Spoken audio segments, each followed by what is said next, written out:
सती बेहुला। चंपकनगर में चंद्रधर नामक एक धनी वैश्य थे। ये आशुतोष शिव के भक्त थे, पर मनसादेवी से इनका बड़ा विरोध था।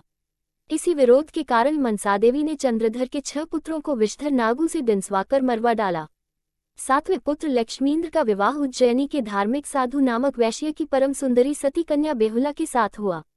लक्ष्मींद्र की कुंडली देखकर ज्योतिषियों ने बता दिया था कि विवाह की प्रथम रात्रि में ही सांप के काटने से उसकी मृत्यु हो सकती है। इस भय से पुत्र के प्राणों की रक्षा के लिए विवाह के पूर्व ही चंद्रधर ने अपने नगर के निकटवर्ती संताली पर्वत पर एक लोहे का अत्यंत मजबूत घर बनवाया, जिसमें वायु भी प्रवेश न कर सके।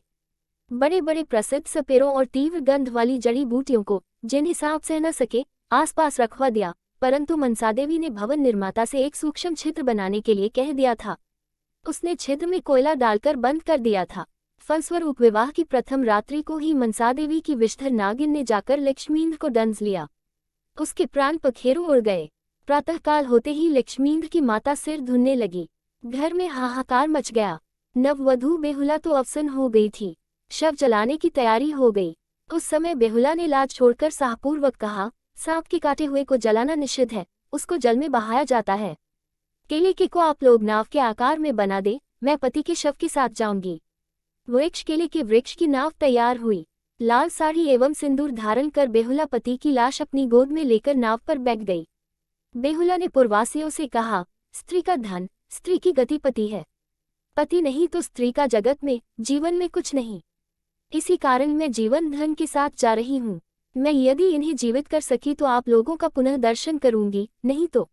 बेहुला अपनी पूरी बात कह भी नहीं पाई थी कि नदी की उन्मत्त लहरियां उसकी नौक को दूर ले गईं और बेहुला आंखों से ओझल हो गई। पुरवासी चकित चमत्कृत विचारमग्न घर लौट गए। पति की निर्जीव देह लिए बेहुला नदी की प्रखर धारा में बहती चली जा रही थी। महीनों बीत गए, पर उसके मुंह में कुछ नहीं गया। उसका शरीर क्षीण हो गया था, रंग पीला पड़ गया था, पर आकृति दीप्तिपूर्ण थी। लक्ष्मींद्र के शव से दुर्गंध निकलने लगी थी। कीड़े भी पड़ने लगे। बेहुला उन कीड़ों को निकाल कर फेंकने लगी। धीरे धीरे लक्ष्मींद्र के सारे शरीर में कीड़े पड़ गए। मांस पानी में बहने लगा। अस्थि पंजम मात्र अवशिष्ट रह गया। बेहुला अन्न जल के बिना वायु के सहारे पति की अस्थियां छाती से लगाए चली जा रही थी। उसे 6 मास बीत गए थे। एक दिन बहते हुए उसने देखा कि एक धोबिन तट पर कपड़े धोने आई है।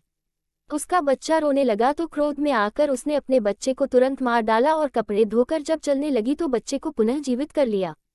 ये देखकर बेहुला नाव को किनारे की ओर ले चली। उसने देखा धोबिन की आकृति से तेज टपक रहा था। धोबिन वस्तुतः देवी मनसा की सहेली थी। बेहुला का कठोर तप देखकर उसने उसे भेजा था। उसका नाम था नेता। नेता ने बेहुला की बड़ी प्रशंसा की। उसने कहा, पति के चरणों में ऐसी प्रीति, इतना त्याग और ऐसा कठोर तप तो देवलोक में भी संभव नहीं है। तुम मेरे साथ देवलोक में चलकर अपने नृत्य से महादेव को रिझा दो तो तुम्हारे पति जीवित हो जाएंगे। बेहुला के मन में आशा नाच उठी। उसने कहा, प्राण धन के लिए मैं नरकाग्नि में भी प्रवेश करने के लिए सहर्ष प्रस्तुत हूँ। नेता उत्तर सुनकर चकित हो गई और आदर पूर्वक बेहुला को देवलोक ले चली। बेहुला के पतिदेव की अस्थियां उसके वक्षस्थल से चिपकी थी। नेता के आयोजन से देवगण एकत्रित हुए। बेहुला अपने प्रियतम लक्ष्मींद्र की स्मृति से उन्मत्त होकर नृत्य करने लगी। उसकी आंखें चतुर्दिक लक्ष्मींद्र की ही मूर्ति देख रही थी। बेहुला का नृत्य और उसकी करुण वाणी को सुनकर देव समुदाय द्रवित हो गया। माता मनसादेवी भी विचलित हुई। सती बेहुला, मैं तुमसे पराजित हो गई। आज बहुत दिनों के बाद सावित्री की भांति तुमने भी अपने मृत पति को जीवित कर लिया। बेटी, तुम्हारी पति भक्ति देखकर मैं तुम्हारा सौभाग्य सिंदूर लौटा रही हूँ। तुम्हारी कीर्ति धरातल पर अमर रहेगी। मनसा ने वर दिया। इतना कहकर देवी ने लक्ष्मींद्र की निर्जीव अस्थियों को स्पर्श किया। लक्ष्मींद्र जीवित हो गए। बेहुला का मन मयूर नृत्य कर उठा। उसने अपना मस्तक पति के चरणों पर रख दिया। आनंदाश्रु वर्षण करते हुए देवगण बेहुला देवी की जय जयकार करने लगे।